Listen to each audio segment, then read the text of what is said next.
شروع اللہ کے نام سے جو نہایت مہربان اور بے حد رحم والا ہے۔ پہلی آیت کے لفظ حمدہ کو سورت کا نام قرار دیا گیا ہے۔ اس میں چند ایسی اخلاقی برائیوں کی مذمت کی گئی ہے جو جاہلیت کے معاشرے میں زرپرست مالداروں کے اندر پائی جاتی تھیں۔ اس غرانہ کردار کو پیش کرنے کے بعد بتایا گیا ہے کہ آخرت میں ان لوگوں کا کیا انجام ہوگا۔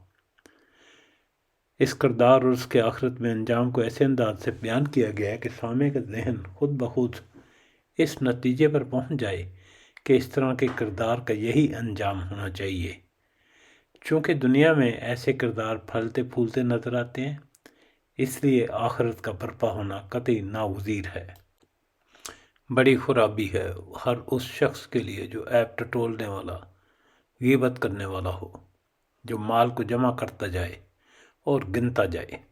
وہ سمجھتا ہے کہ اس کا مال اس کے پاس ہمیشہ رہے گا۔